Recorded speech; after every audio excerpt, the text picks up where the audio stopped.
Hola, bueno, hola a todos. Nos divertimos mucho con la primera clase que estuvimos trabajando un poquitito con el tema de milagros y hablamos sobre el profeta Eliau. Si disfrutaron en ese momento y descubrieron algún misterio, bueno, no le quiero dar presión a Dalia, pero no tienen idea lo que va a venir de ahora en adelante. Dalia Siman, amiga mía, casi rabina, de la Ciudad de México, tiene por lo menos 4 maestrías, 3 libros, es, entre otras cosas, maestra en Cábala y aparte es un ser humano con una sensibilidad increíble.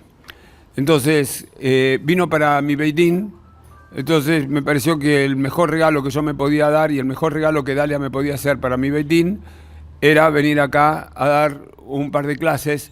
Así que ustedes ahora estamos compartiendo, porque yo también me quedo en la clase, así que este es uno de los regalos que yo voy a recibir de mi Beit Din. El otro regalo va a ser la clase que voy a recibir la semana que viene. Así que Dalia, muchísimas gracias. Honradísimo que estés acá con nosotros. Gracias. Bueno, me voy a acomodar esto para la grabación. Empezamos de lleno. Digo, igual nada más presentarme. Creo que a veces es interesante conocer el contexto de una persona para también saber desde dónde habla, desde dónde transmite, ¿no? Desde dónde cuenta. Solamente el principio de mi búsqueda espiritual. Tenía muchas preguntas sobre mi judaísmo, siempre, desde que recuerdo. Y en algún momento, a los 30 y tantos años, me llegó mi primer maestro espiritual, que es mi maestro de yoga. Y empecé a estudiar con él y me empezó a enseñar Kabbalah. Y todas esas preguntas, algunas iban por lo que había escuchado de la mujer no puede estudiar, solo los hombres a partir de cierta edad, que estén casados. Entonces lo había escuchado, me lo habían contado y de pronto me encuentro con este maestro de África y me empieza a hablar de Kabbalah. Y entonces empecé a aprender y a cuestionarme más, ¿por qué no podemos aprender todos esto? Porque hay una sabiduría aquí maravillosa, hay un montón de herramientas para nuestro autoconocimiento y por lo tanto para mejorar, y además es un punto de conexión con el alma. Entonces me empecé a acercar a las fuentes, empecé a buscar y los maestros de alguna forma van apareciendo. Llegué a la universidad, una universidad en México especializada en estudios judaicos. Al mismo tiempo me apareció otro de mis grandes maestros, a lo mejor algunos de ustedes lo conocen, el doctor Mario Saban. En la Universidad Hebraica conocí al doctor Danny Feinstein, empecé a tomar clases con él. También lo primero fue de hecho un diplomado en Kabbalah. Con Mario empecé a tomar sus cursos online.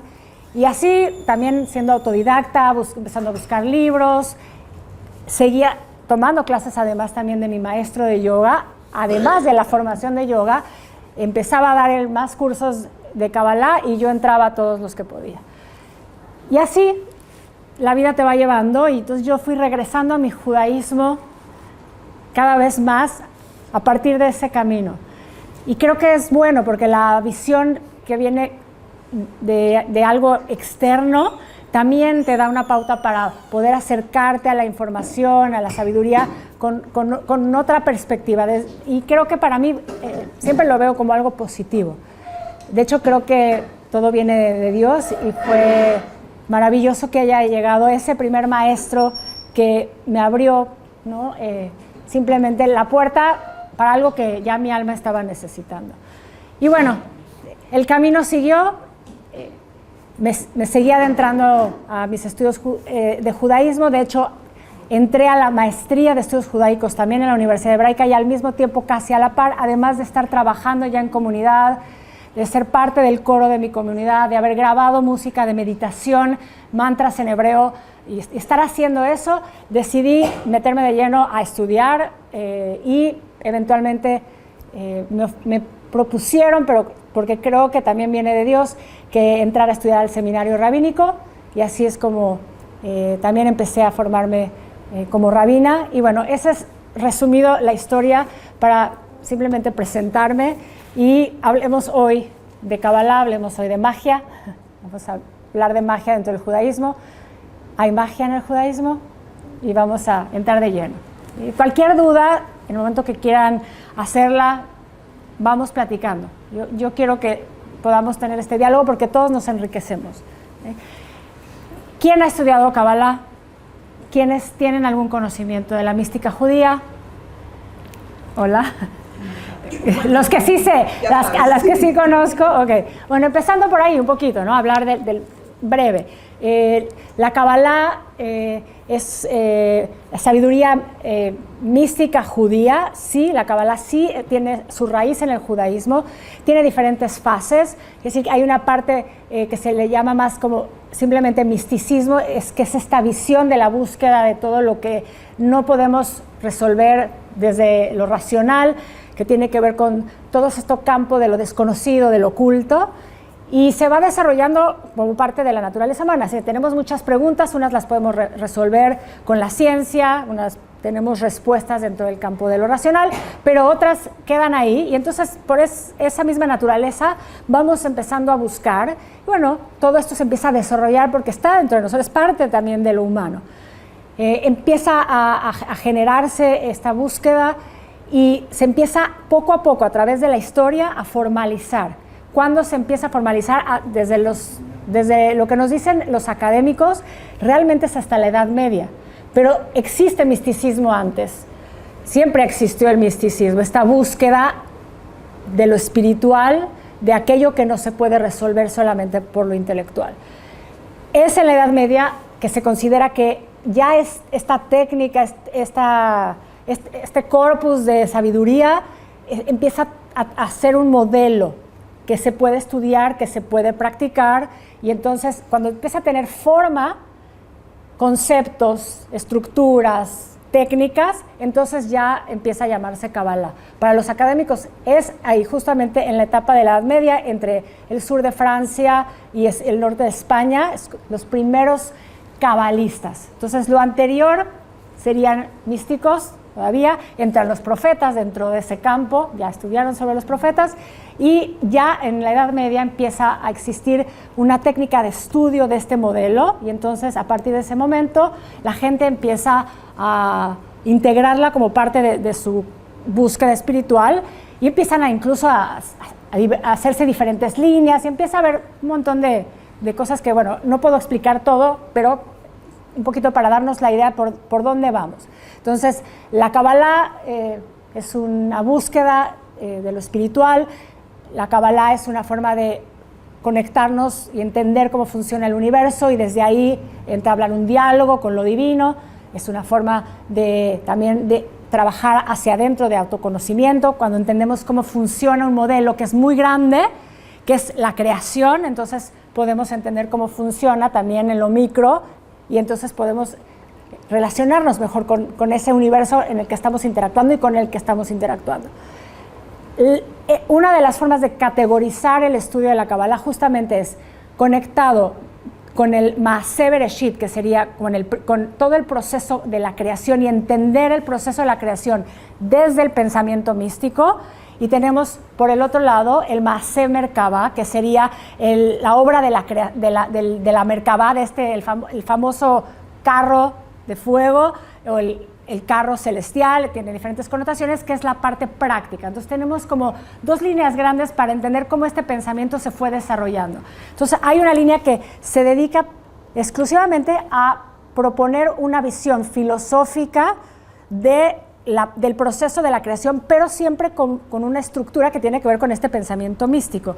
¿Cómo veo la creación? Si yo voy al texto de la Torah, Bereshit bara Elohim. Para los místicos, ahí hay más información. Para los místicos, ahí hay que empezar a indagar. ¿Qué quiere decir ese Bereshit? Desde la palabra Bereshit, ¿qué me está diciendo el texto? Y entonces empezamos a desarrollar hipótesis que se quedan en teorías. Pero esas teorías funcionan para que entendamos cómo nos relacionamos con el universo. Y entonces es una forma en la que estamos empezando a percibirnos dentro de esa creación, y de esa manera, bueno, también establecer esta relación. Todo tiene que ver con una forma de pensar, de entender después de vivir. Para mí, de hecho, la Kabbalah es una forma de vida. Yo me levanto y todos los días abro los ojos, abro mi mente y empiezo a ver ese universo con el que estoy interactuando desde ese lugar, porque eso a mí me da sentido. Entonces tenemos esta parte del Maaseh Bereshit, que es la parte de la Kabbalah que tiene que ver con lo racional en un sentido, pero que va por el lado de la filosofía detrás de todo el proceso creativo.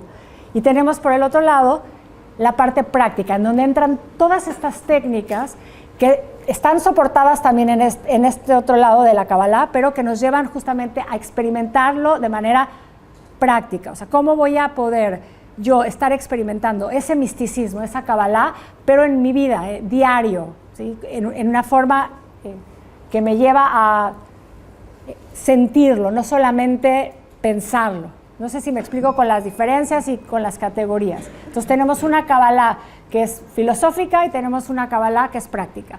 Ambas en algún momento convergen, no es que está totalmente separado, aunque históricamente hay épocas en donde se desarrolló más una que la otra. La parte de la Kabbalah mágica, todo este tema que tiene que ver con lo esotérico, con lo oculto, con lo desconocido, entra dentro de la Kabbalah práctica. Igual sostenido, obviamente, por todas estas ideas filosóficas que están detrás de entender cómo funciona el universo. Entonces, vamos a hablar de la Kabbalah, vamos a hablar de la Kabbalah mágica. Sabemos por principio que en la Torá hay... ¿Qué sabemos? ¿Qué dice la Torá sobre la magia? ¿Alguien que sepa, que haya escuchado alguna vez qué dice la Torá sobre la magia? La actitud es condenatoria, por ejemplo, la bruja de Endor, exacto, ¿sí? Que Shaul la consulta y está siempre el pulgar para abajo, ¿no? Entonces, en el texto de la Torá, en la Biblia en general, hoy no hay alfajores. Hoy no va a haber alfajores, pero la clase que viene, que ahí la rompemos toda, va a haber dos cosas, va a haber alfajores y va a haber algo mexicano también. ¿Okay? Aparte de la maestra. Decime la biografía, si es tú. La clase que viene saben, churritos mexicanos y alfajores. ¿Okay? Así que las preguntas de Dalia, o sea, o podemos hacer un intercambio, entonces las preguntas de Dalia van con alfajores y las mías van con churritos o al revés. ¿Ok? Pero prepárense. Bueno, entonces ciertamente sí. Pero tengo ya una pregunta relacionada con esto, porque hay un montón de operaciones que yo diría que son Kabbalah práctica. Por ejemplo, cuando Adonai le cambia el nombre vamos a ir a Abraham. Vamos a llegar. Pero que no tiene nada que ver con la magia. No, pero sí vamos a hablarlo porque nos sirve como referencia. Porque si pensamos que todo lo que construye el pensamiento místico está sustentado en el texto de la Torá, está sustentado en la base del judaísmo, no sale de otro lado. Después, obviamente, hay un intercambio con otras culturas y otras tradiciones y se permea.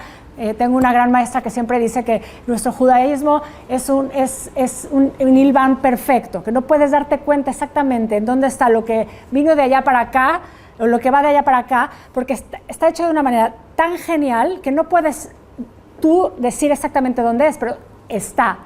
Y de hecho, lo increíble del judaísmo es eso, que no sabes exacto, porque a final de cuentas lo que viene de afuera se vuelve tan propio y toma esa forma tan particular que entonces para nosotros es lo que es nuestro, ¿sí? Pero no sabemos exactamente. Y no puede no haber permeado de otros. Pero bueno, lo vamos a retomar eso en un poquito más adelante.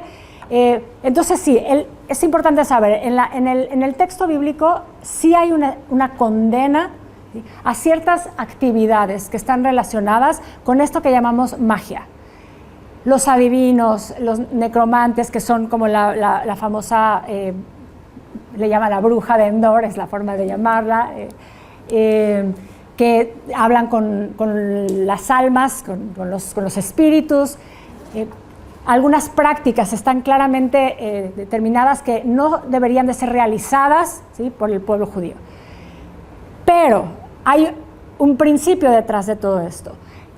Hay una necesidad de diferenciarse de los otros. Y como es algo tan humano tratar de buscar respuestas a lo desconocido, entonces al final acabamos retomando algunas de estas prácticas y haciéndolas propias, siempre y cuando, dirían los místicos, que son los que finalmente siempre han estado en este camino de lo esotérico, de lo desconocido, esté realizado en nombre de Dios, guiado por Dios y sirviendo solamente como un instrumento de Dios. Entonces, hay una línea muy sutil entre lo que no estaría permitido y cómo no estaría permitido en función de lo que sí, que tiene que ver con el principio de la magia dentro del judaísmo, que tendría que ser siempre pensando en que ese nombre de Dios es un designio de Dios, somos solamente un intermediario para que algo que viene de Dios, ¿sí?, pueda manifestarse en este plano. Me preguntaban el otro día, ¿cómo se define la magia? O sea, ¿cómo vamos a definir lo que es magia? Cualquier acción, incluso palabra, que puede transformar la realidad, podría entrar dentro del campo de la magia, lo cual también abre las posibilidades. Porque si pensamos en magia solamente, como hemos visto en las películas, incluso la parte ilusoria de la magia, que parecería que está pasando algo y que simplemente es una forma de que nuestro cerebro perciba algo, pero que el mago, ¿no?, que famoso, que desaparecen a unas personas y en realidad la persona nunca desapareció, sino que hay una especie de ilusión óptica que se mezcla con ciertos factores que se van. Bueno, eso no está cambiando la realidad. Entonces, ese no es el tipo de magia que plantea la Kabbalah. La Kabbalah es que podamos, a través de una acción, transformar una situación, ¿sí?, en otra. Y entonces puede ser solo incluso con la intención, además, desde la intención, desde el que está siendo ese intermediario, como de la persona que en otro caso sería como el receptor de ese proceso. Sí. De acuerdo a esa definición, la psicoterapia debiera ser una magia. Bueno, que la acción terapéutica se hace a través de la palabra. Y yo creo que hay magia. Por eso sería como el concepto lo tendríamos que abrir. O sea, no podemos solamente quedarnos con eso que vemos, pues, en la televisión, que venía el mago y hacía así y desaparecía, ¿no? O transformaba el agua en fuego, por decir algo. Eso no quiere decir que para los místicos no pensaran que podría hacerse, que sería posible hacerlo. Ahorita vamos a ver. Pero para mí sí va también de hecho, valida. Cada vez que pasa algo, dice de Adonai, dice, lo dijo. ¿Cómo creó el mundo? Claro, con la palabra. Entonces, abracadabra, abracadabra, que para algunos viene de hacer y de hacer, o sea, hacer queda ver, haré como hablaré. Entonces hay quienes sostienen que ese famoso código que lo hemos visto una y otra vez utilizado como mágico es el poder de la palabra misma, que está sustentado obviamente en nuestro judaísmo, que empieza diciendo Dios crea, ¿sí? En el momento que Dios dijo Vayomer Elohim Vayehi Or, o sea, en el momento que dijo Dios que haya luz, hubo luz. Entonces, pero otra vez, regresando, por eso es tan importante conocer la fuente, saber cuál es la postura del texto bíblico y después entender que el pensamiento místico justamente siempre va a ir un paso más allá, va a tratar de desentrañar, ¿sí?, todo ese misterio que no queda aparentemente revelado, y ahí es donde empieza a tratar de encontrar respuestas. Es una forma de pensamiento, es una estructura, hay una técnica, y obviamente vamos a ver ahorita, hay técnicas o hay diferentes categorías en esa magia, y una de ellas es el poder de la palabra, ¿sí?, que podemos curar, podemos prevenir, porque a través de ese poder, si lo utilizamos siempre pensando en que Dios es el principio de todo, entonces sí puede haber una transformación. ¿Bien? Okay. Entonces, ¿existe la magia? Sí. Hay una forma de categorizar todo este mundo de la magia dentro del judaísmo que mayormente está desarrollado dentro del área de la mística. De hecho, encontré una frase en un libro que dice: todo místico correctamente entrenado podía practicar magia.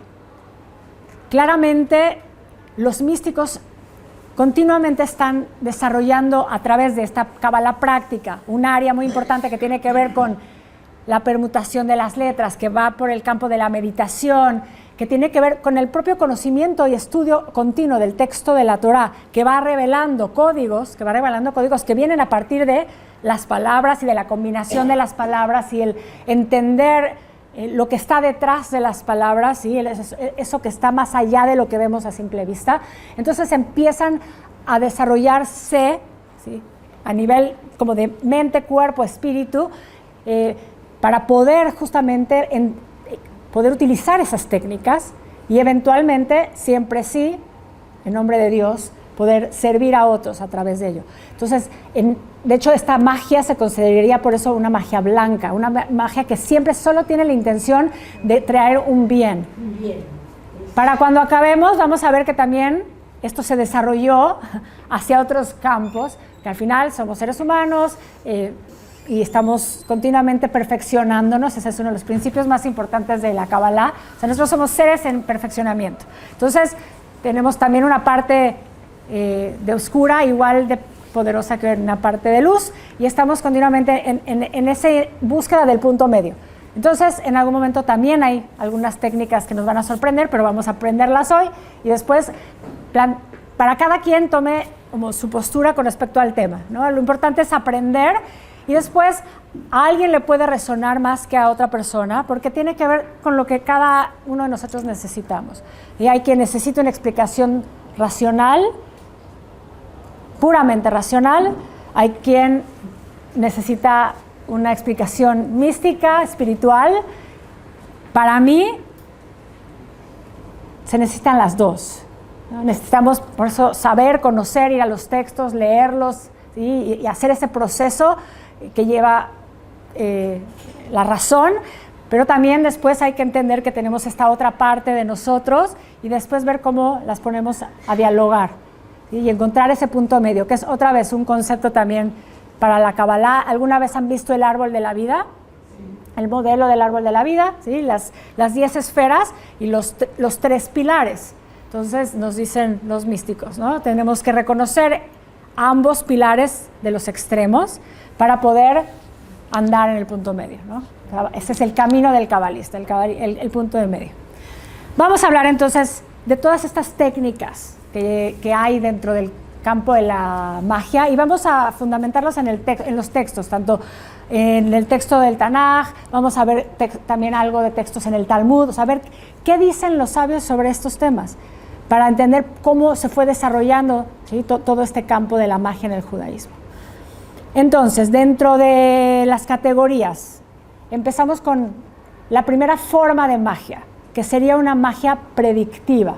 Y empezar por esa viene bien porque la semana pasada tuvieron una clase en donde vimos, ¿no?, los profetas de alguna forma tienen una información, ¿no?, que reciben una información que tiene que ver con una realidad, que tiene que ver con una posibilidad de saber lo que va a suceder, ¿sí?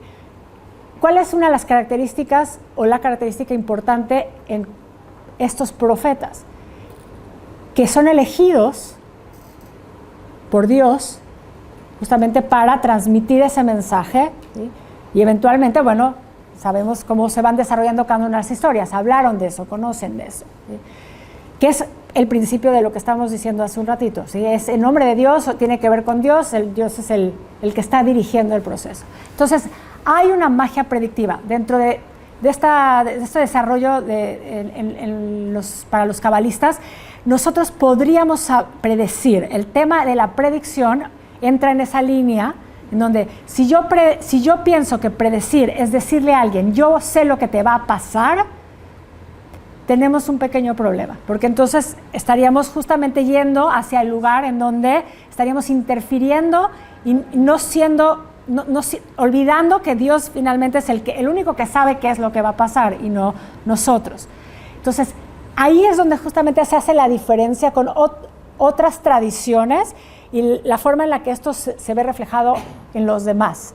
¿Sí? Que cómo utilizan estas habilidades que tienen que ver con las palabras, que tienen que ver con incluso el trabajo de la mente en sí misma, ¿no? Y tratar de manipular a veces al otro, ¿sí?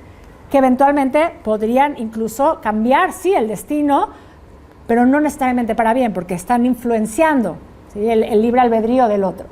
Entonces hay una línea como muy sutil que necesitamos abrir mucho la mente para entender cuál es esa pequeña diferencia entre esa posibilidad dentro del judaísmo versus en otras tradiciones.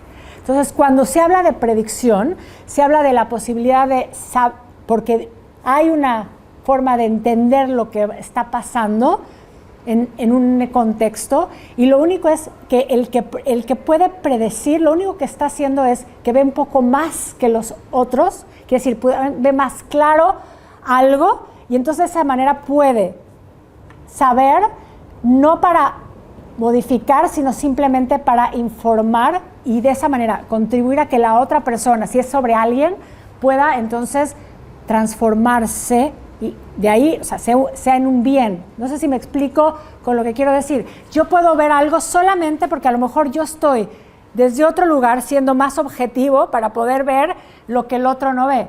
En ese campo es donde vendrían estas ideas de la magia, en esta primera fase. Después se van haciendo un poquito más complejas. Entonces, en el texto de la Torá tenemos un instrumento que parecería ser un instrumento de predicción, que es lo que se conoce como el Urim Betumim. ¿Alguien sabe lo que es el Urim Betumim? ¿No? Okay. El texto bíblico, Shemot, dice así: dentro del pectoral, que era el pectoral del Cohen,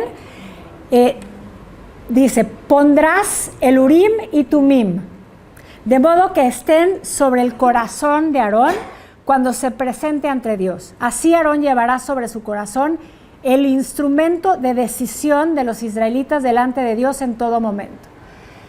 Nadie sabe exactamente qué son estos Urim y Tumim, pero por alguna razón lo que cuentan es que parecería que cuando el pueblo tenía alguna duda y venían a hacérsela al Cohen, y el Cohen, Aarón en este caso, entraba al Kodesh HaKodashim, de alguna forma tiene alguna especie de comunicación con Dios, no sabemos exactamente qué es, pero estos Urim y Tumim algo hacían que él podía saber cuál era lo que se tenía que decir a cada una de estas preguntas para que tuvieran esa información, ¿sí? y en este caso, bueno, pudieran solucionar alguna situación que tenían. O sea, la gente iba con un tema, con un problema, el Cohen entraba, este Urim y Tumim, que no sabemos qué es, alguna vez leí que podrían ser como una especie de runas, no sé, ¿alguien ha escuchado qué son las runas? Que son las piedras que tienen unos símbolos que se usan para adivinar.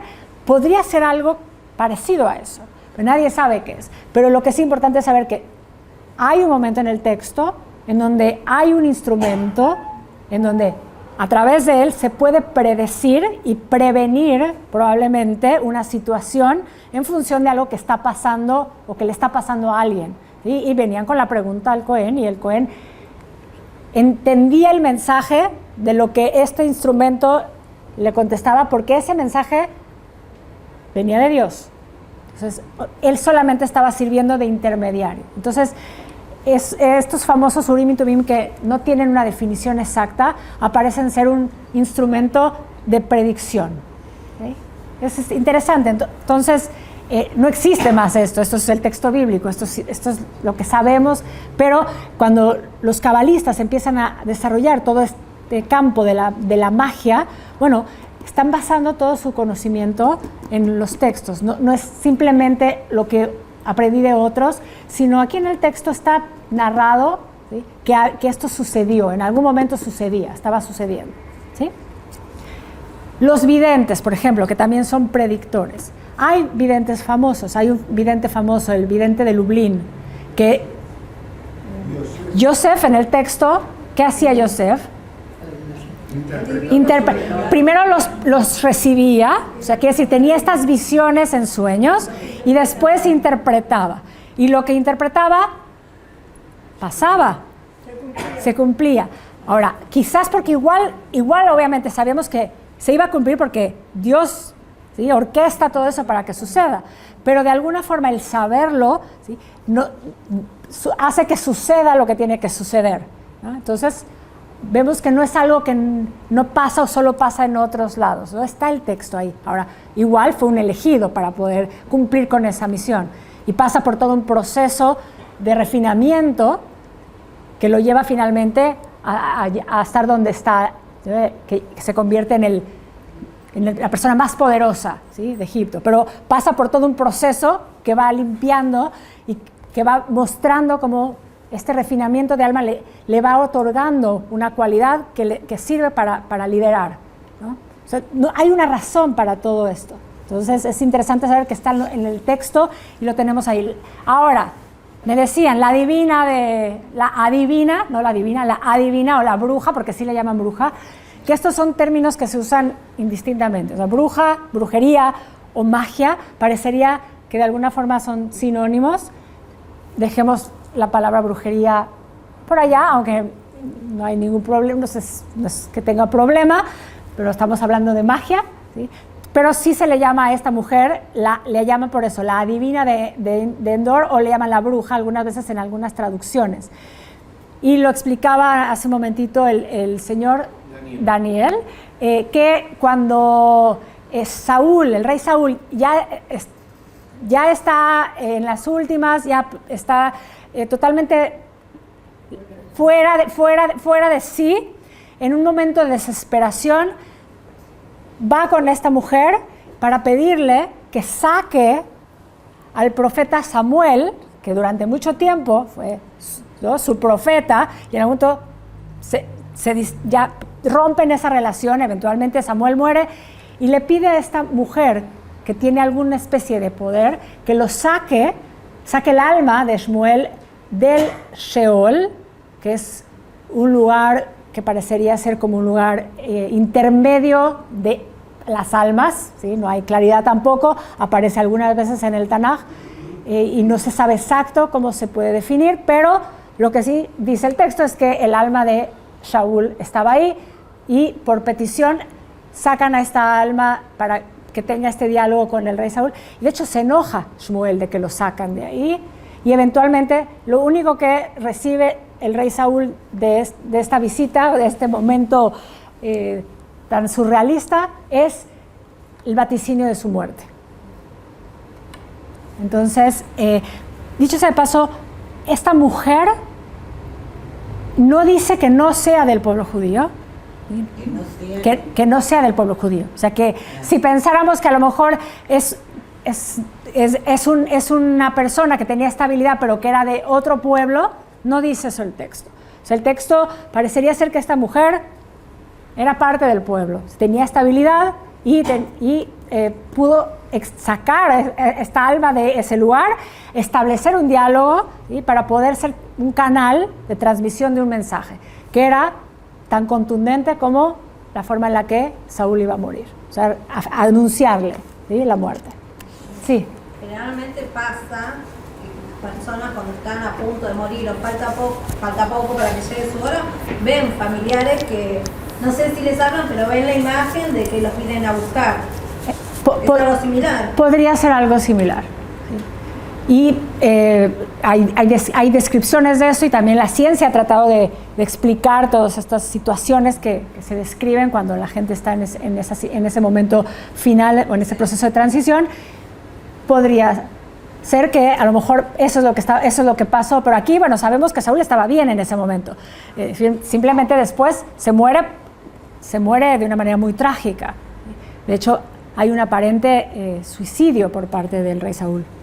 Hay dos historias. Hay una historia de que él pide que le claven la lanza, pero hay claramente una indicación que él es el que se tira, ¿sí? Entonces, pero que ya tenía un tema de desequilibrio, que también, bueno, eso podríamos analizar el personaje, pero no es el tema, pero sí lo hay, claro, hay toda una propuesta dentro de la historia. Lo importante aquí era que finalmente hay una mujer que tiene este poder para poder sacar este espíritu de ese lugar, que haya un diálogo, que transmite un mensaje, y el texto bíblico nos los cuenta, así tan fácil como algo que es ¿sí? que sucedió y que es.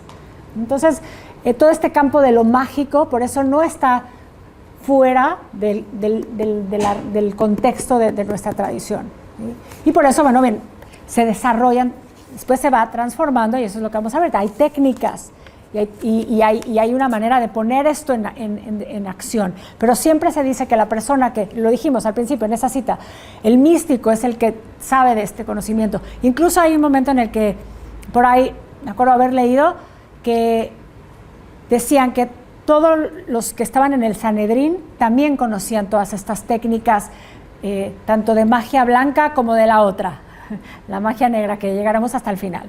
¿Sí? Pero que tenían que tener este conocimiento, quiere decir que lo iban desarrollando conforme iban estudiando. Estudiaban más, de alguna forma eso iba permitiéndoles conocer más sobre esos campos que están dentro del oculto e ir desarrollando esas habilidades. Tenerlas a la mano, convertirse realmente en ese instrumento de Dios para poder servir a otros a través de la utilización de técnicas específicas, que nos llevaría justamente a la segunda técnica, que sería la técnica que tiene que ver con poder prevenir, por ejemplo. Entonces, si yo tendría una información de algo que puede pasar, porque veo más allá de lo que otros ven, yo puedo hacer que mi aportación al otro ayude a que quizás tome una decisión diferente, pero con conciencia, no influyendo en el otro para que lo haga, simplemente acompañando al otro para que eventualmente pueda hacer algo, pueda hacer que el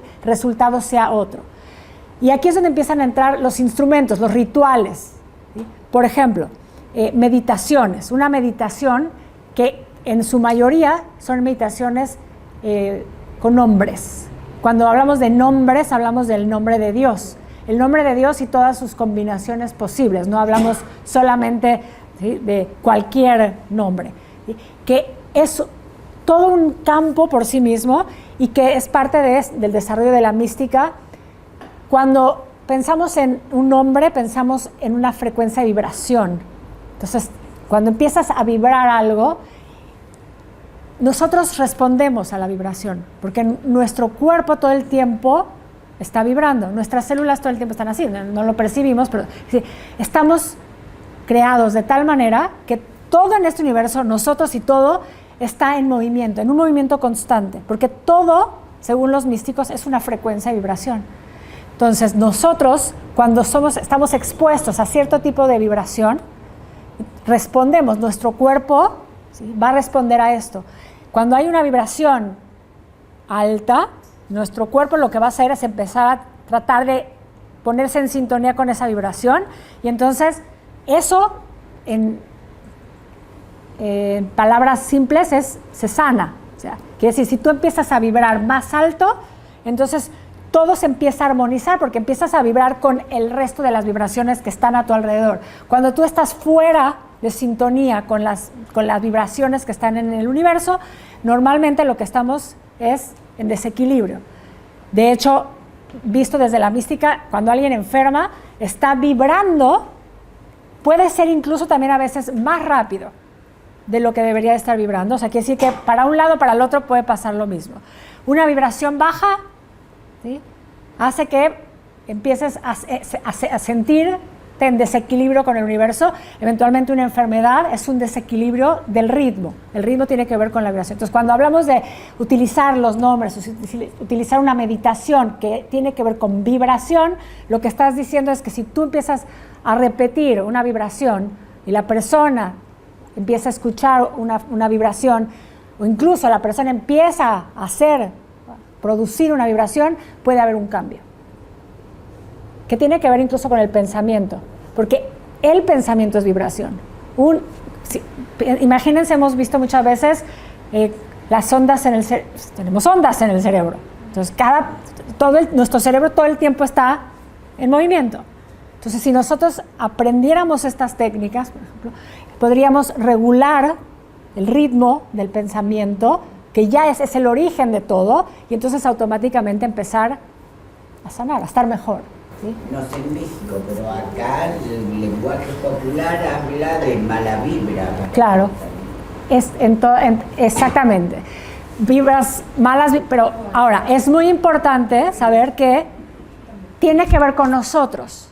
Es decir, cuando tú estás en desequilibrio, así que si tú estás en un momento en donde no hay equilibrio en ti, entonces, si lo pensamos en este lenguaje de la vibración, de las letras, de lo que las letras generan, estamos hablando de las letras hebreas, estamos hablando del nombre de Dios, estamos hablando de vibraciones que se consideran ser vibraciones altas. De hecho, hay diferentes lenguas que son lenguas sagradas, pero hay estudios, incluso científicos, porque se pone esto en un laboratorio, en diferentes investigaciones para ver, se mide con ondas, cómo reaccionan el cerebro ante las ondas en función del tipo de vibración que se genera. Y hay muchas investigaciones con respecto a si empezamos a vibrar, por ejemplo, el sánscrito también tiene una frecuencia alta, y lo mismo pasa con el hebreo. Entonces, los nombres, otra vez pensemos en el nombre además de Dios, todo este código que tiene que ver con lo divino del nombre es una herramienta para poder ayudar a otro a transformarse, o sea, hacer este tipo de magia. No sé si aquí alguna vez han escuchado o lo usan dentro de la comunidad, las segulot. ¿Alguien sabe lo que son las segulot?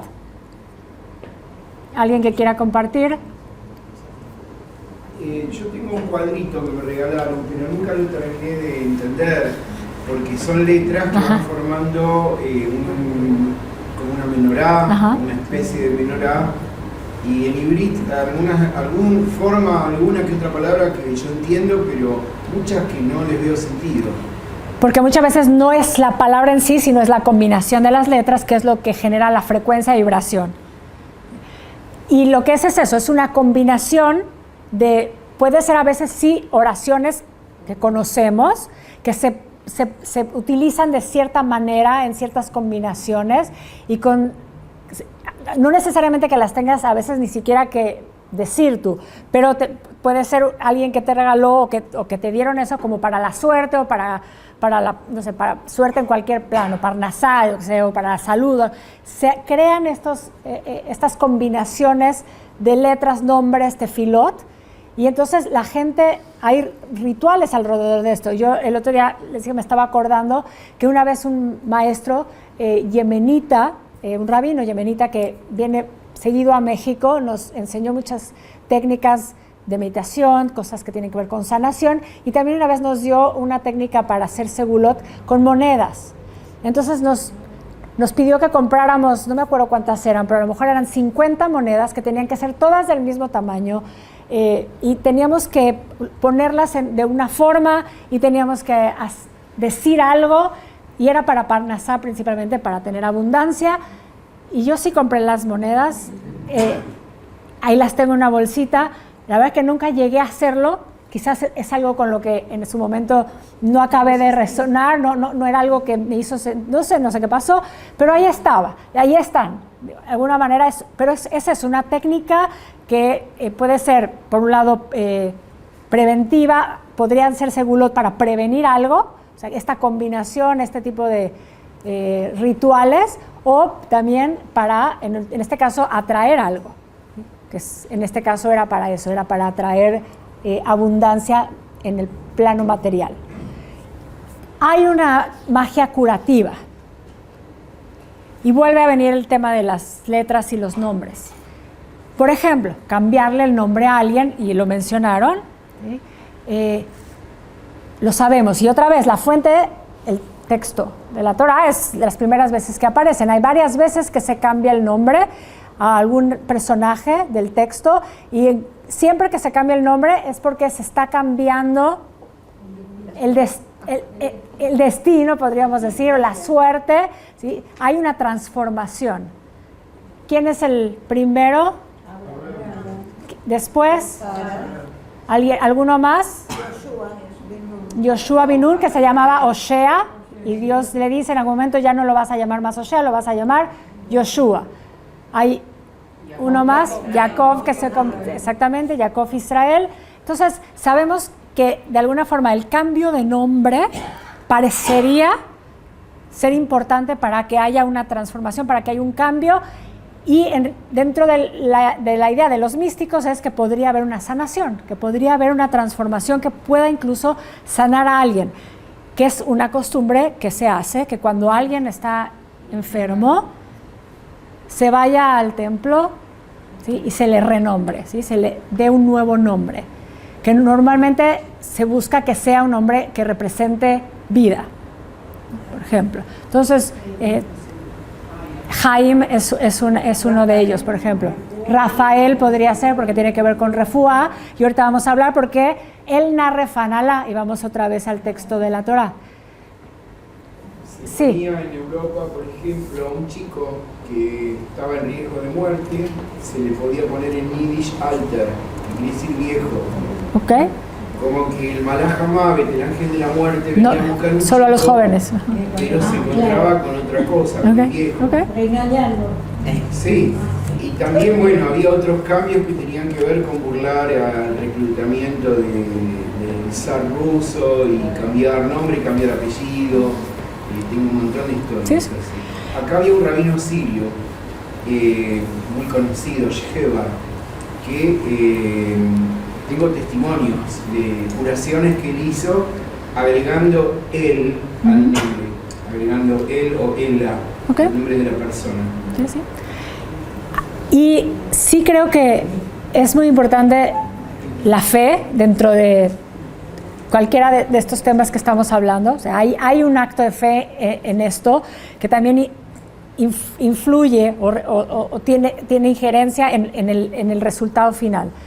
Pero hay algo también en este tema igual de la fe, de creer que es posible, que si tú cambias el nombre porque entiendes que detrás de eso hay una frecuencia de vibración, que hay una, y eso lleva a una transformación. Es como si la persona ya no fuera quien es una persona nueva, y entonces es como la enfermedad, ¿sí? da la vuelta, ¿sí? Por ejemplo, en ese caso, o aquí el ángel que este no es, porque este no era, ¿no? Entonces, siempre creo que tenemos que, cada quien, ponernos en algún lugar y decir, ¿qué me hace sentido a mí? Yo he visto gente que automáticamente ante una situación lo primero que va a hacer es vamos a cambiar el nombre. Sí. Mi nombre es Darío. Hola, Darío. Muchas gracias por estar acá. En primer lugar, sin ningún tipo de dudas, creo que todo lo que estamos hablando, si no hay fe, no está todo en el aire, no tiene ningún tipo de sustento. Sí, sí. O sea, la fe es lo que te lleva a creerlo. Ahora, estamos hablando, por ejemplo, del cambio de nombre. En algún momento, en todos estos relatos, nombran en qué punto, en qué momento hay que tomar esa decisión del cambio de nombre, porque enfermedades pueden haber muchas, y momentos de transcurso de la enfermedad también, o de un accidente, o de una situación, pero hasta el momento en que no pasa la muerte, no sabemos cuál es el momento previo. Entonces, a ver, yo le digo, entiendo. Cuento una historia personal, real.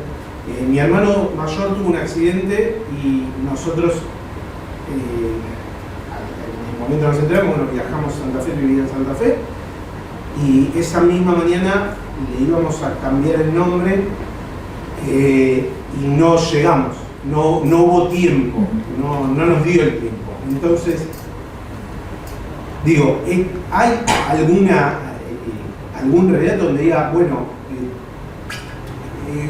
no sé cómo explicarlo, pero hay algún punto en el que uno diga, es ahora, a partir de ahora, o cambiamos el nombre y por ahí no tenía sentido? Yo creo que tiene que ver con lo que dijiste al principio, tiene que ver con la fe. Entonces, ante una situación en un momento como el que describes, es un accidente y de alguna forma, si todo pasa accidentadamente, es normalmente muy rápido y todos tenemos un día de llegada y un día de salida, eso es un hecho. Entonces creo que tiene que ver con el momento de la fe y la circunstancia específica. Correcto, pero uno se aferra a la fe y dice, esto se va a resolver, y cuando es un momento del clic en el cual creo que tu fe cambia a otro rumbo y tenés que, y ahí entra mucho el juego de la fe, porque, repito, yo lo viví con mi hermano, yo tengo fe y en ese momento uno se replantea y dice, o sigo creyendo que esto fue por algo y mantengo mi fe en Dios y en mi religión, o me tengo que alejar totalmente porque todo lo que yo venía creyendo se diluyó en un segundo. Estoy totalmente de acuerdo, es una línea muy sutil. La fe, en el momento que la perdemos, todo lo que va a suceder es eso, ya no puedo estar donde estaba, ¿sí? Es como, pero no puedes más que tú hacer el proceso personal, o sea, tiene que ver con un trabajo tuyo, contigo mismo, para ver a partir de una situación que no está en tus manos y no está más que en Dios, después restablecer, ¿sí?, la relación con ese Dios y con tu realidad y seguir viviendo. Porque eso hay gente que cuando sufre una pérdida tan cercana, tan importante, no se recupera nunca. Y es una elección también del alma de vivir así y dejar la fe en un cajón. Pero nadie te puede decir ni cómo, ni cuándo, y yo creo que cada uno de nosotros haríamos hasta lo último que podemos hacer porque lo necesitamos, porque somos personas de fe, y después también hay que entender que por encima de todo está el Dios, que cada uno de nosotros tenemos un día de llegada y un día de salida, pero que no dejaste de hacer todo lo que tenías que hacer. No sé si eso puede hacer la diferencia en un momento determinado para no perder la fe y poder seguir viviendo aún a pesar de tener una ausencia, ¿no? Me hacías pensar, yo tuve un gran amigo, estuvo 5 años enfermo y claramente le cambiaron el nombre, porque cuando hicieron Jaime, o sea, así le pusieron, mi amigo se llamaba Dani, y le fueron y le cambiaron el nombre. Hicimos un montón de meditaciones una y otra vez y otra vez y otra vez durante esos 5 años. Estuvimos ahí. Capaz que no hubiera vivido 5 años. Puede ser que no hubiera vivido esos 5 años, puede ser que pudimos vivir esos 5 años y compartir desde ese lugar. No lo sé, pero cada momento que pudimos compartir dentro de ese proceso de intentar todo lo intentable dentro del campo de la mística, más lo que estaban haciendo dentro del campo de la medicina, no dejamos de hacer nunca. Y ahí la posibilidad de perder la fe, y yo lo digo como su amiga, pero puedo decirte de su mamá, de su papá, de su esposa, de sus hijos, ¿sí? No tenían la opción, o no salir adelante, ¿sí?, o salir adelante. Eligieron seguir viviendo con fe y entonces yo sé que son temas súper complicados porque nadie puede decirte cómo sobrellevar una situación de una pérdida así tan fuerte.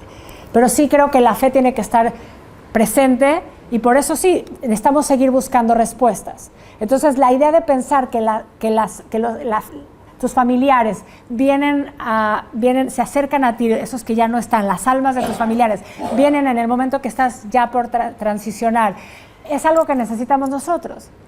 No sabemos si es cierto o no. Hay muchas historias de que sí es cierto, pero es un acto de fe creer en ellas.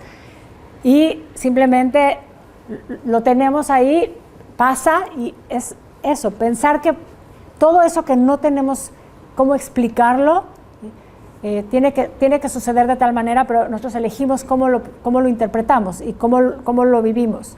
Entonces sí creo que incluso todo esto de pensar que si le cambias el nombre o no puede hacer la diferencia, puede ser que sí, puede ser que no, puede ser que sea algo que necesitamos nosotros hacer solamente porque eso nos da a nosotros paz y no nos permite no perder la fe, pero al final el resultado va a ser el que tiene que ser. Pero lo hiciste. O sea, hiciste todo lo que tenías que hacer para poder estar ahí donde tenías que estar, acompañar a una persona como tienes que acompañar y después igual está en manos de Dios. Quiero preguntar, ¿el cambio de nombre es solo para una situación límite donde va a vida o muerte? ¿O también para pensar en cambio? Si te lo contesto, en términos generales. Sí, desde el punto de vista del judaísmo, esta práctica sí tiene que ver con un ejercicio que se lleva a cabo cuando una persona está en una situación de riesgo, que implicaría un riesgo de vida o muerte.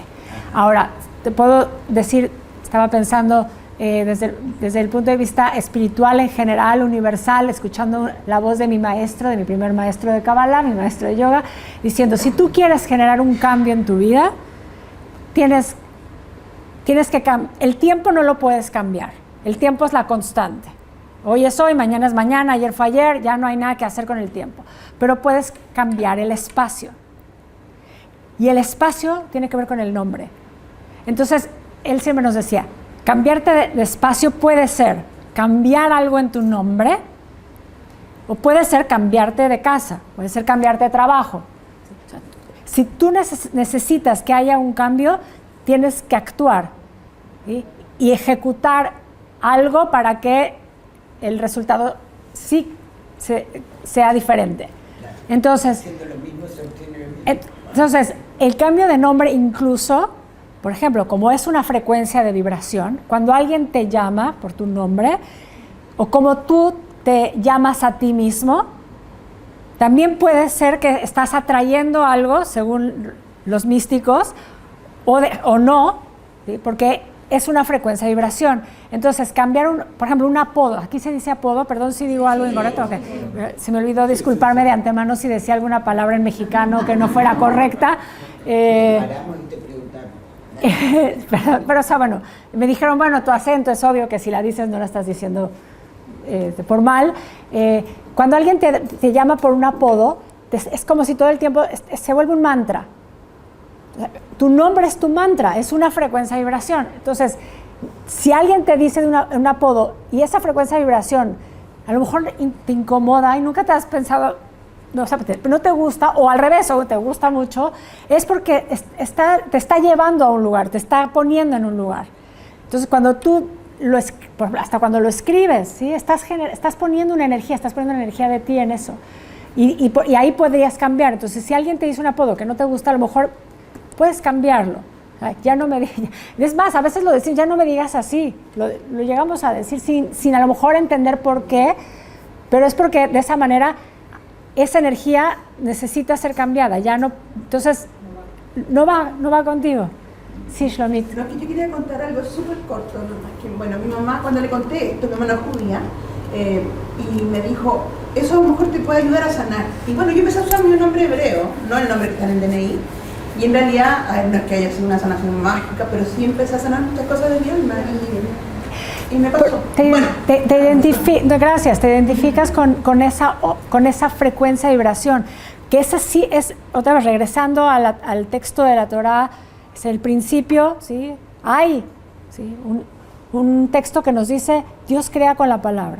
La palabra, ¿sí? Genera, y ahorita vamos a ver más un poquito de esto en relación a la magia, y por lo tanto también puede transformar. Sí. ¿Cómo diferencias la magia del milagro? ¿O el milagro es magia? Como decía hace rato, por ejemplo, el señor que hablaba de la parte de la psicoterapia, yo creo que nada más es una cuestión de cómo lo llamas. ¿Sí? ¿Sí? O sea, algo sucedió que parecía que no tenía que suceder y de pronto sucede. Yo lo llamo milagro. Está bien. ¿Se puede llamar magia? Yo creo que sí. Sin que pongamos nunca nada en una sola categoría, pero yo creo que sí, ¿no? Sí, es una forma nada más de nombrar las cosas. Pero bueno, ya sabemos que nombrar sí es importante. Pero para ti eso tiene sentido. Para ti sucedió algo y es milagroso. Está bien. Alguien puede decir lo mismo y fue mágico. Algo pasó. ¿En la magia interviene más el hombre? Eso es lo importante. Para otras tradiciones, el hombre puede utilizar todas estas herramientas o poderes y este conocimiento por el hombre mismo. Y ahí es donde marca la diferencia el texto de la Torah. Porque si tú vas a eso, entonces entrarías dentro de la boda zara, ¿sí? Que es todo esto que estaría prohibido hacer, idolatría, ¿sí? Porque entonces estás idolatrando porque estás creyéndote tú el responsable de que eso suceda. No sé si por ahí va el tema. No, es como que en la magia hay una intervención. Bueno, el hombre, en cambio el milagro ocurre sin que uno lo genere. Podría ser y podría ser que no, porque a veces puede ser, no te das cuenta y a lo mejor hubo una intervención de muchos factores que tienen que ver también con lo humano para que suceda. A lo mejor no estamos tan conscientes de todo lo que tuvo que pasar en este plano, que obviamente involucra a personas, ¿sí? Y sucede. Entonces, podría ser alguien que te diría sí, igual y sí, solamente un milagro de intervención divina. Pero al final de cuentas pasa en este plano, y si pasa en este plano hay intervención dentro del plano material, y por eso incluiría en algún momento al hombre. Pero siempre a Dios. Siempre a Dios por encima de todo, que ese es el principio que plantean los místicos con respecto a todos estos temas. Dios está por encima de todo, Dios de alguna forma está dentro de todo y encima. Está creando, está en todo, y nosotros somos un instrumento de esos procesos. El Narrefanalá, Dios por favor sánala, sabemos que la fuente de esto es el texto bíblico. Sí. Moisés utiliza esta ecuación, entonces para los místicos sí es una ecuación de sanación. Aparte de lo del nombre, el Narrefanalá podría ser utilizado como un mantra. Otra vez, mantra, cuando hablamos de mantra, hay mantras en el judaísmo. Mantra es la repetición en la mente. Repites una frecuencia de vibración, empiezas a repetir, entonces la mente entra en un ritmo y ahí, bueno, puede empezar a generar o poder conectar con otras formas de información y, bueno, suceden, ¿no? Situaciones. ¿Mande? El Anabejoaj es otra, ¿sí? Que se utiliza para protección también. Entonces hay gente que la utiliza y visualiza alrededor de una situación o de una persona un campo de luz, ¿sí? Y empieza a vibrar. Y mientras más vibras el sonido, según lo que nos diría la Kabbalah, empiezas a generar más fuerza, ¿sí? Porque la vibración es luz, la luz es vibración. Entonces al final, otra vez, ¿por qué sucedería algo a partir de eso? Porque nosotros somos vibración y entonces estamos vibrando, estamos todo el tiempo intercambiando y por lo tanto, si vibramos bajo, estamos en esa frecuencia, si vibramos más alto, ¿sí? Empezamos a transformar. Incluso en los sonidos, ustedes han oído, y el cerebro funciona con estas ondas, ¿no? Y cada una de las ondas del cerebro, ¿sí? También representa un estado, ¿sí? de alerta y el cerebro va haciendo todo este intercambio y bueno, lo de afuera lo impacta.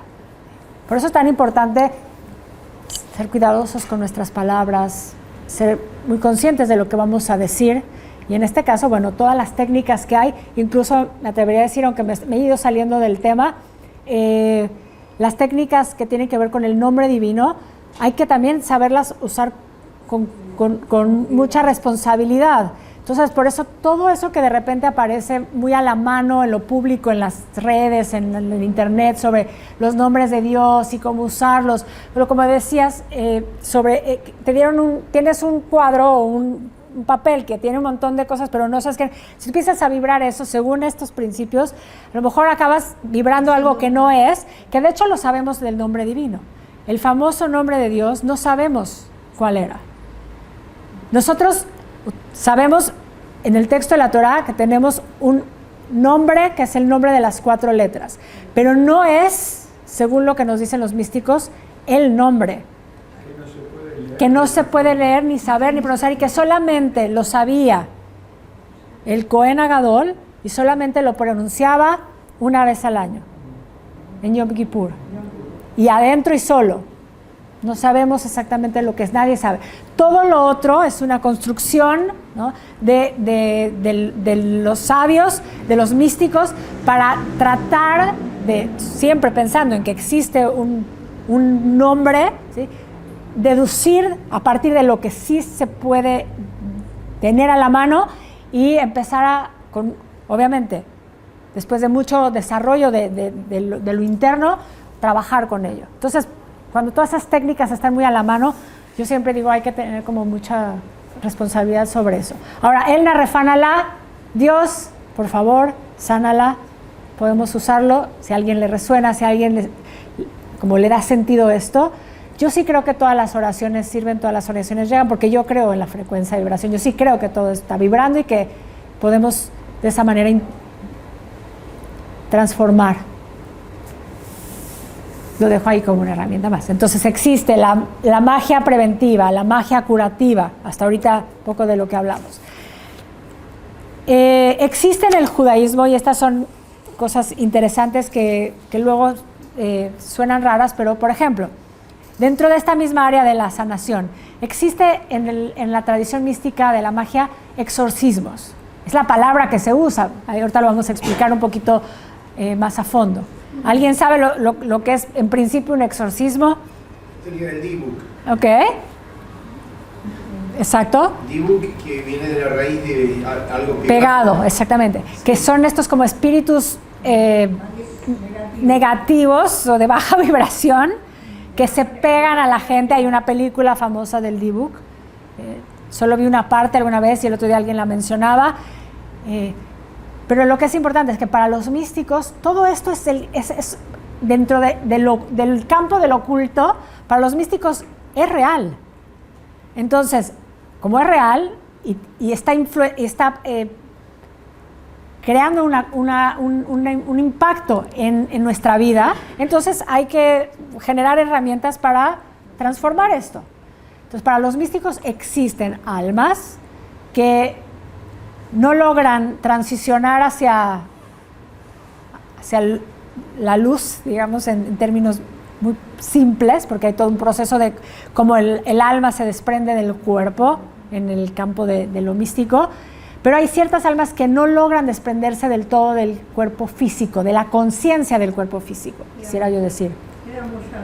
Se quedan ahí como en el limbo, que no es el Sheol tampoco, es como otra forma que los cabalistas dicen eso.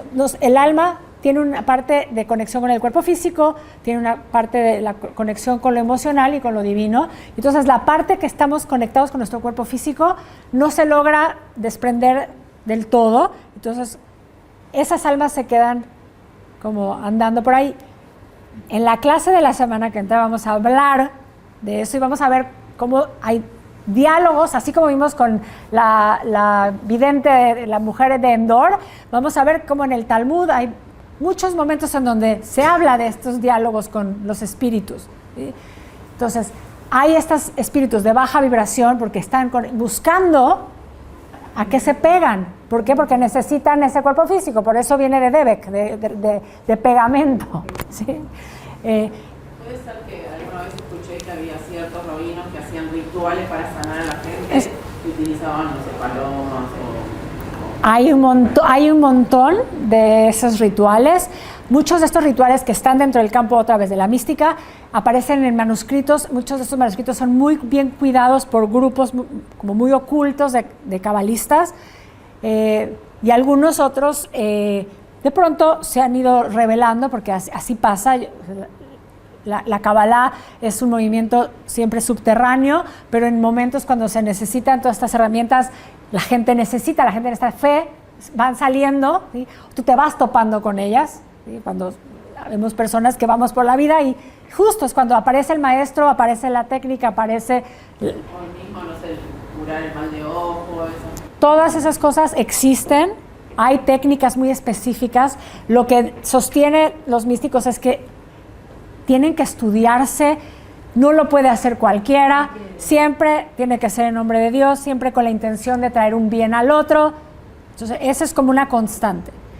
Hay formas de hacer exorcismos, quiere decir, la palabra exorcismo está muy relacionada en el cristianismo con la idea de sacar al diablo, ¿sí? Entonces, hay que entenderlo, obviamente, y por eso contextualizarlo. Estas almas que no logran desprenderse desde la Kabbalah de la conciencia de lo físico y que necesitan estar pegadas a, y entonces hay personas que se dedican a eso y ayudan a que esas almas se logren desprender y les hacen bien a los dos, tanto al alma, que ya finalmente puede transicionar, como a la persona que en teoría tendría pegada esta alma, que le afecta tener una energía que no es la suya pegada, ¿sí? Que incluso en la película del D-Book, en todas estas historias del D-Book, hacen que se transforme hasta la personalidad de la persona que tendría pegada a esa otra energía que no es suya, ¿sí?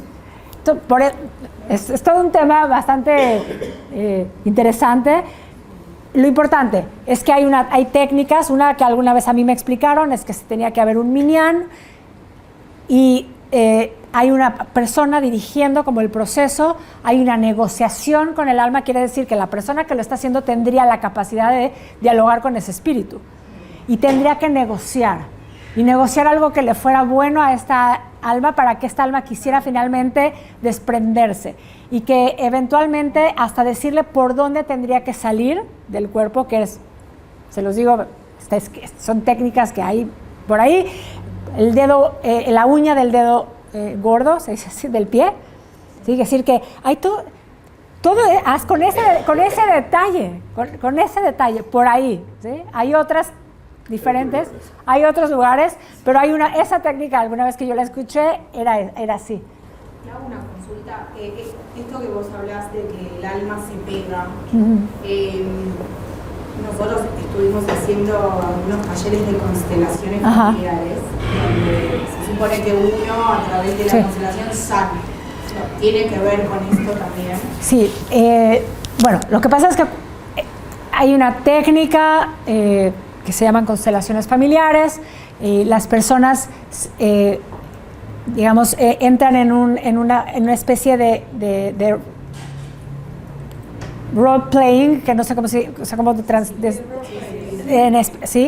En donde para sanar una cierta situación, cada uno de las personas que son elegidas por la persona que tiene que hacer el trabajo de sanación va a personificar, ¿sí? a uno de las personas que en este caso intervienen en el proceso que sería de sanación para la persona que está haciendo la constelación. O sea, quiere decir, si yo estoy en una constelación, a mí me puede tocar personificar a la mamá de alguien o al papá de alguien o al hermano de alguien, y entonces empieza a haber una dinámica que es guiada, es toda una técnica, es muy específica.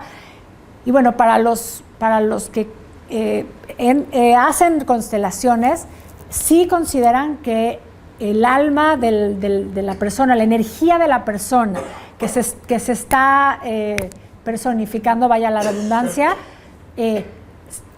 digamos, está en ti en ese momento, ¿sí? Lo cual hay algo ahí que hay que cuidar. Como todas las técnicas, igual hay que ser muy responsable cuando uno lo hace, el que lo guía tiene que ser muy, muy, muy experto en eso, porque podría ser que te quedes con algo de eso, ¿sí? Si lo pensáramos desde este lugar.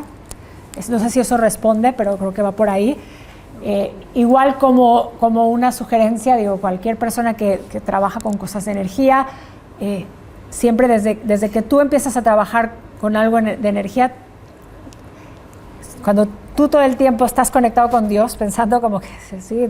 ¿Dónde está lo que te está sosteniendo? Ya ahí tú tienes como tu protección. Entonces tampoco para sugestionarse que siempre va a pasar, o sea, simplemente es como donde tú estás. Si tú estás bien en donde tú estás, si tú estás neutral en lo que estás haciendo, no tienes problema. Pero estas almas simplemente están ahí. Entonces de repente pasan, y no sé si queremos contar historias, porque no sé qué horas son, y yo pierdo el tiempo. Pero bueno, les cuento una historia diferente. Diferente para... Dalia se toma la molestia de no repetir la clase porque yo también la escuché el lunes, lo cual valoro mucho. Aunque creo, esta historia Dani ya se la conté. Si después de esto creen que tengo que ir a hacer algo importante con algún psiquiatra o algo, lo podemos platicar. Pero al final de cuentas es lo que les decía, el místico cree en que eso es real, ¿sí? Entonces la experiencia es, para mí, lo que yo sentí en un momento que tuve una situación así, es real. Podría ser analizada, pero para mí lo viví, lo experimenté. Entonces hace muchos años fui a tomar un curso en una parte en el norte de Nueva York, pero en un pueblo muy a las afueras, en muchos árboles, había así como... Y era cuando me llevó, de hecho el taxista que me llevó me decía, ¿segura que usted quiere ir ahí? ¿Segura que usted se va? Cuando ya me dejó en la puerta del lugar, me dijo, ¿estás segura que es aquí? Y yo, sí, aquí me dijeron que era. El lugar era un ex convento, era una construcción que tenía más de 100 años y era un lugar que estaba utilizado para hacer retiros de diferentes tipos. Y el retiro que había hecho antes de que nosotros llegáramos, yo fui a tomar un curso con una rabina reconstruccionista, no sé, a lo mejor alguna vez han escuchado hablar de ella, Shefa Gold, la rabina Shefa Gold, que tenía que ver con una técnica que ella fue creando de chanting, o sea, de repetir justamente sonido, las tefilot de cierta manera para crear un efecto. Entonces era una mujer que había estudiado también mucho de meditación y todo, y había sido formada como rabina y a eso se dedicaba y hacía estos retiros y hacía estos cursos y eligieron ese lugar.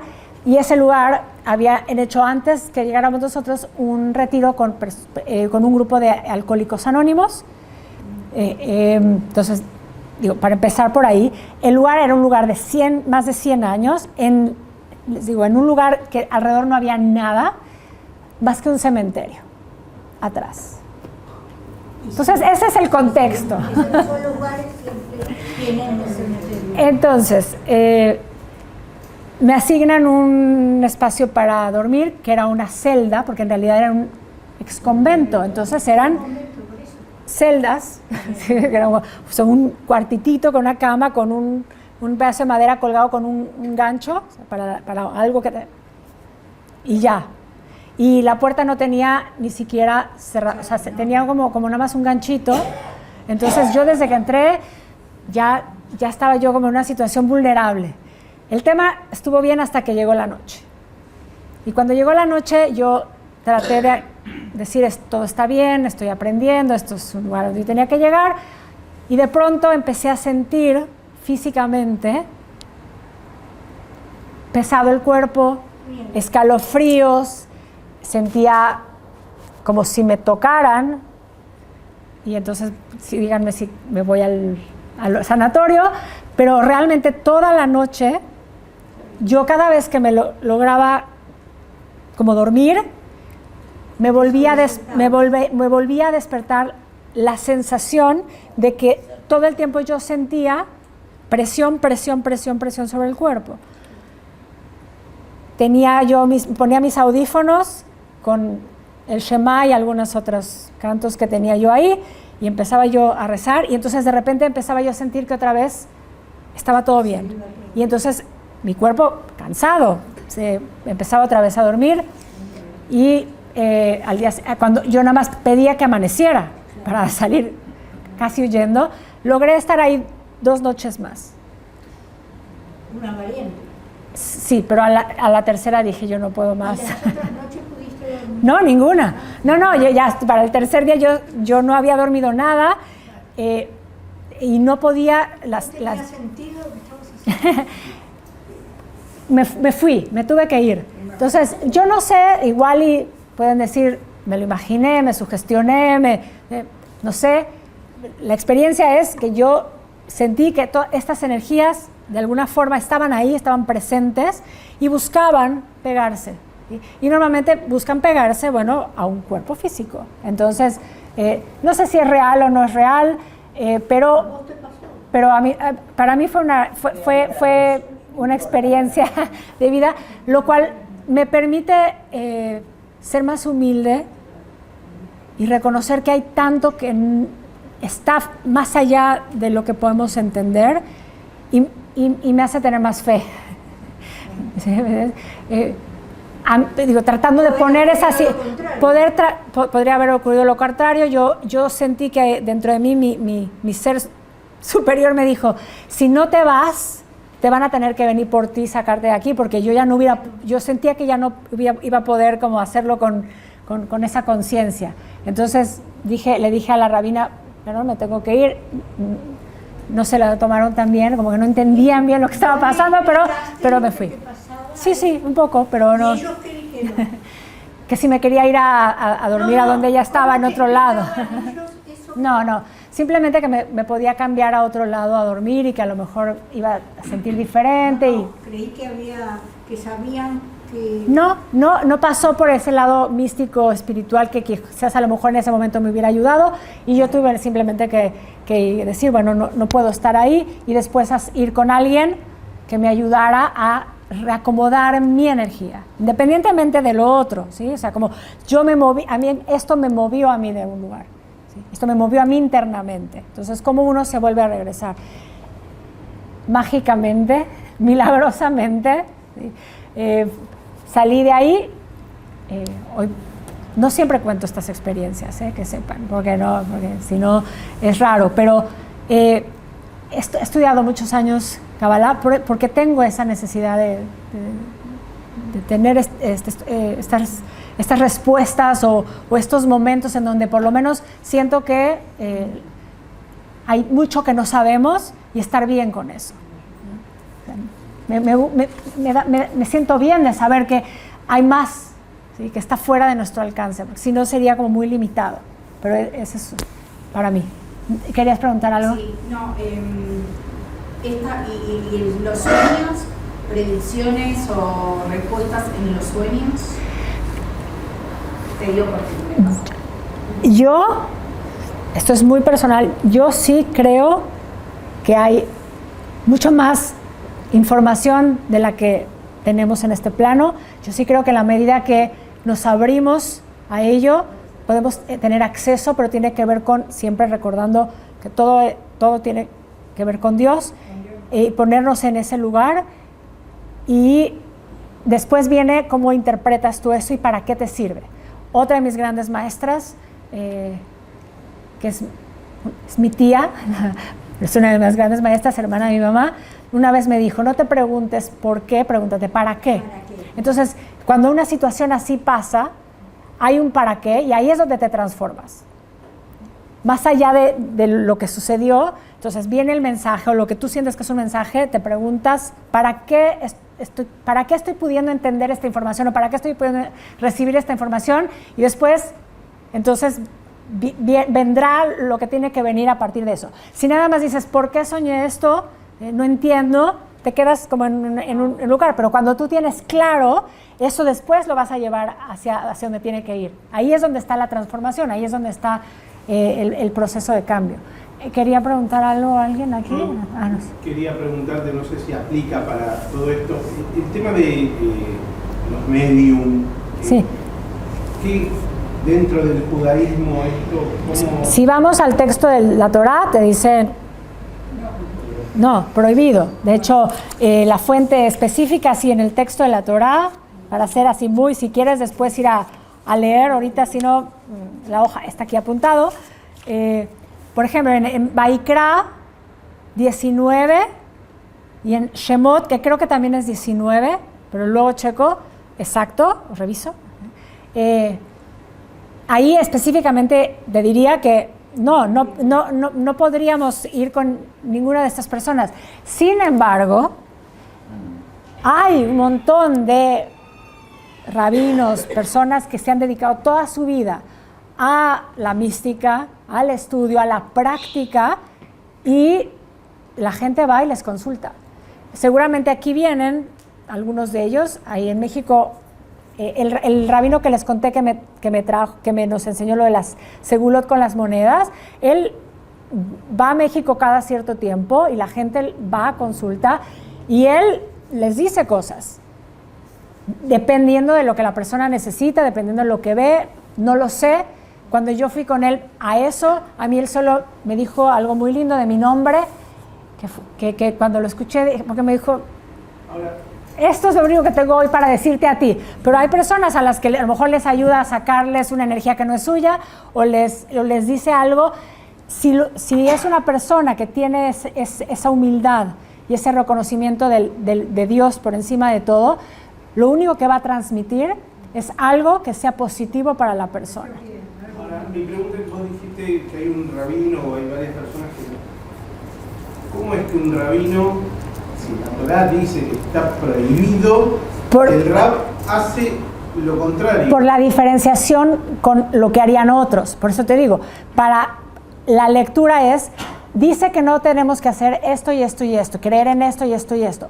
Pero eso en función de ser como otros, que se asumen como Dios, al decirle a otro que tienen la posibilidad de ver algo que el otro no ve, y entonces llevarlo a una situación, manipularlo a una situación. Todos estos maestros espirituales, que algunos de ellos sí, o la mayoría son rabinos, es decir, rabino es un maestro, que a lo mejor algunos tendrán, la ordenación, pero a lo que voy es esta gente que se dedica toda su vida a estudiar el campo de la mística y a practicarlo, entienden desde otro lugar todo, no se quedan en lo literal, y al final no lucran con eso. No. Quizás lo pueda hacer una vidente o... Tú puedes ir con alguien que te diga, te leo las cartas, te leo la taza, no sabes. Podrías ir también con alguien que te diga, soy un rabino y lo hago siempre en nombre de Dios, y tener otras intenciones también podría pasar, ¿no? No podemos decir que no. Pero bueno, la mayoría de las personas que lo hacen son gente, de hecho, lo que dicen todo el tiempo los textos que hablan de la magia es que es gente pura. Gente de fe, gente que trabaja en sí mismos todo el tiempo, que se está todo el tiempo autocorrigiendo, porque esa es una de las formas de estar en ese lugar de pureza, el trabajo constante interno. Esa es la base del desarrollo de los cabalistas que nos llevan a eso, que todo el tiempo nos tenemos que estar transformando. No quiero irme sin decirles las últimas otras dos formas en las que se categorizan estas técnicas de magia. Ya vimos la preventiva, la predictiva, la curativa, o sea, todas estas técnicas que todo van de la mano, tienen que ver con los nombres, tienen que ver con las letras, tienen que ver con rituales alrededor de los nombres, las letras, ¿sí? el entender que hay energía y que hay vibración y que todo parte de ese principio y que todo tiene que ver con Dios. Hay un tipo de magia que es la magia creativa, que entramos ya en un nivel más, que sí, que por nosotros, según esto, podríamos crear así como Dios crea. Si Dios crea con la palabra, entonces utilizando la herramienta de la palabra misma también podemos crear. Crear una realidad diferente sería lo más sencillo. Pero los textos de la tradición nos dicen que en algún momento se crearon seres. Y tenemos la famosa historia del golem, por ejemplo. ¿Conocen la historia del golem? ¿Todos? No todos. Hay un rabino muy famoso, el rabino Yehuda del Lou, en Praga, en los 1590, una cosa así. Era el rabino de la comunidad y dicen que era un experto, conocedor del Sefer Yetzirah, que es el libro de la formación, que es uno de los libros más importantes dentro del judaísmo y dentro de la Kabbalah. No es solamente considerado un libro de la Kabbalah, sino es un libro en general considerado muy importante dentro del judaísmo por muchas razones, muchas características. El Sefer Yetzirah empieza diciendo que todo ha sido creado a través de 32 caminos de sabiduría. Y a partir de esa idea que tiene que ver con podría tener que ver, en algunos casos lo interpretan con las 10 sefirot del árbol de la vida y los 22 caminos. Después empieza a explicar que todo ha sido creado a través del poder de la palabra, por lo tanto a través del poder de las letras y la combinación de las letras, que son 22, que son las 22 letras hebreas. Entonces, el conocimiento de este texto, dicen, llevó a este rabino a crear una especie de androide, que es nuestro Frankenstein. ¿Sí? Es el Frankenstein judío, que ya fue llamado el golem, que era una especie de hombre creado de barro, pero sí era considerado una especie de casi humano. Y le ayudaba en las tareas, con las tareas de la sinagoga, le ayudaba con cosas. Era como un robot. Entonces lo que dicen es que llegó un momento en que empezó a tomar tanta fuerza que empezó a destruir cosas. Entonces el rabino empezó a dejar de tener poder sobre él. Una de las ecuaciones en las que dicen que el golem se activaba era cuando él le escribía en la frente la palabra emet, verdad.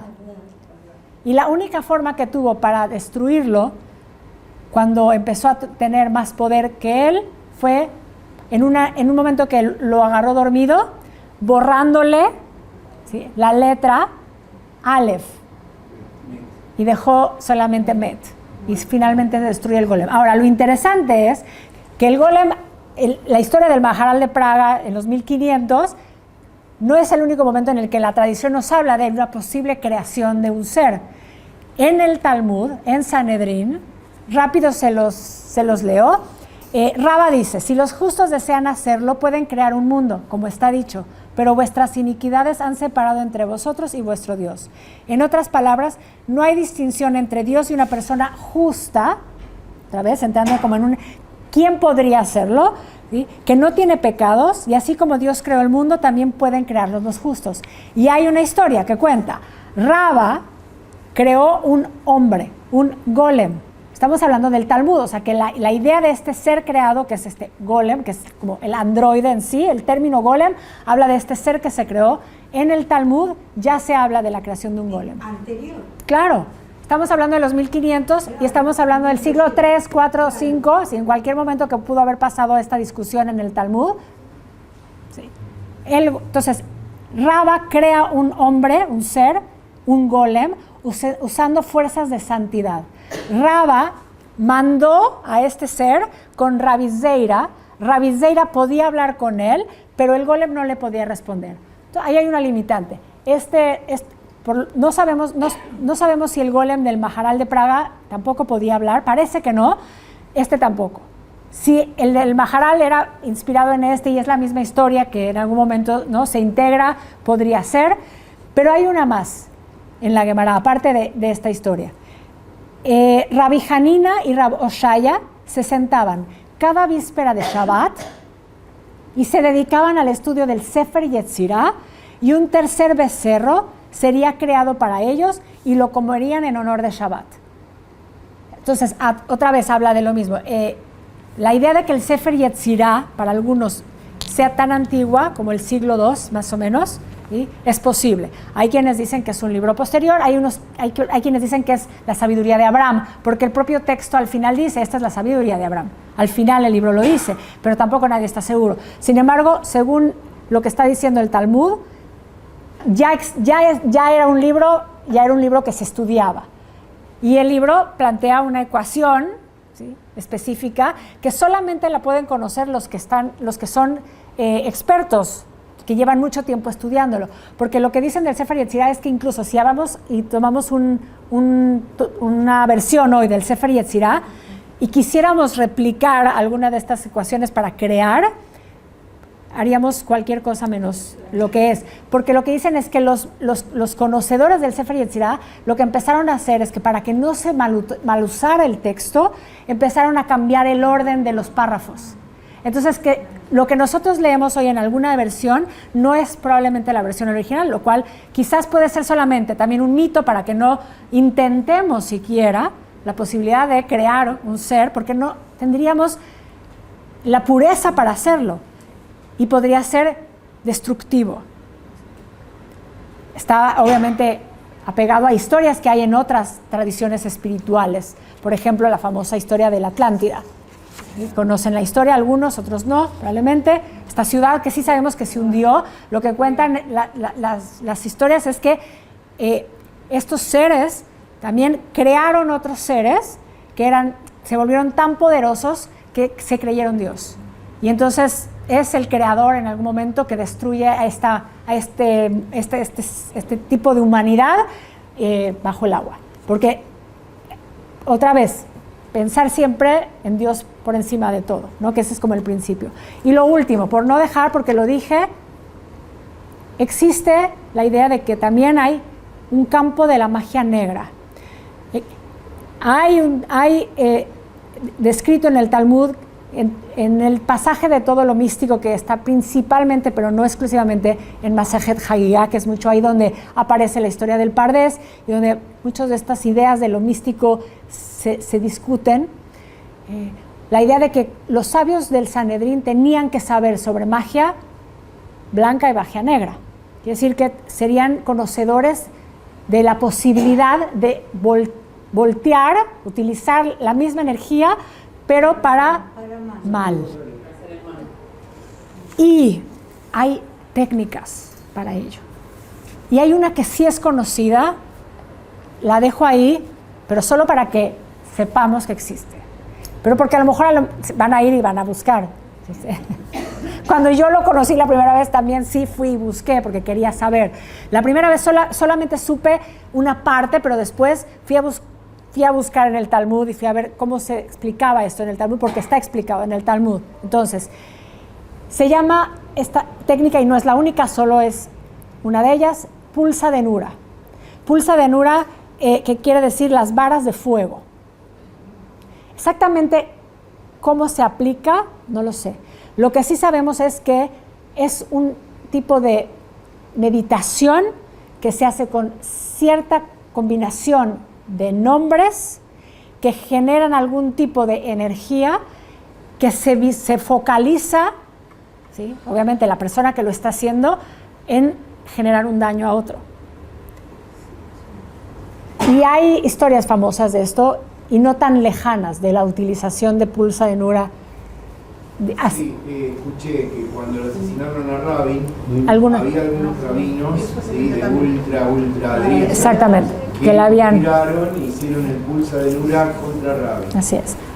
Eso cuentan, eso dicen, es importante saberlo, ¿sí? Porque es parte de nuestro judaísmo y está, pero solamente informativo. Lo único, nada más quería leer justamente el Masejet Hagigah 15a. La Gemara relata: sacaron a Metatrón de su lugar en el cielo y lo golpearon con 60 varas, pulsa de Nura, o sea, varas de fuego, para que otros no cometieran el error que cometió Ajer. Cuando hablan de Ajer, hablan del famoso Elisha ben Abuya, que es uno de los 4 sabios del Pardés, que la próxima semana vamos a hablar algo de él. Quiere decir, hay algo dentro de este personaje que tiene que ver con la intervención del ángel Metatrón. Imagínense, estoy leyendo el Talmud, habla del ángel Metatrón, habla de un ángel, el Talmud, habla de Metatrón, habla de la pulsa de Nura. Hay una técnica, ¿sí?, para... se está siendo utilizada esto que está planteado en el Talmud de alguna forma que te representa estas varas de fuego para construir una técnica que eventualmente puede generarle un daño a una persona.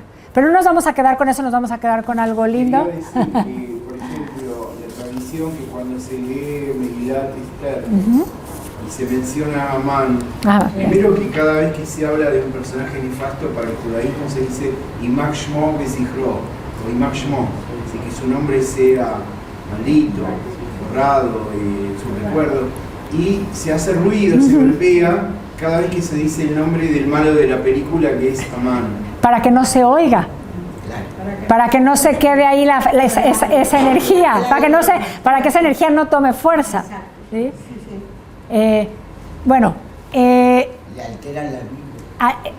hecho, bueno, ni hablar, hace ruido, hace vibración y sí, cambia. Pero es eso, es para que no se escuche el nombre, porque si escuchamos el nombre, de alguna forma estamos atrayendo esa energía, estamos haciendo conscientes de esa energía y justamente es lo que no queremos, ¿sí? Entonces, bueno, primero agradecerles todo lo que tiene que ver con el campo de la mística, de lo desconocido, siempre pasa por unos caminos así muy delicados. Yo lo que creo es que es importante conocer, ¿no?, abrir la mente para después poderse poner en un lugar y decir, bueno, existe esto en mi tradición, no resuena conmigo para nada, pero existe. Si alguna vez alguien me pregunta, ¿sí? Bueno, sí, y puedo a lo mejor, ¿no?, decir, bueno, desde aquí, o ve, lee aquí, o esto está escrito acá, ¿sí? Simplemente esto sí me resuena y me gusta saber que hay un texto que lo fundamenta, cuál es el origen, cómo se va desarrollando, ¿sí? Es un acto de fe, una vez más, y bueno, abrimos, ¿no?, como siempre, la posibilidad. Hay mucho más que no conocemos en este universo que es infinito. Gracias a todos, gracias Dani Muncer.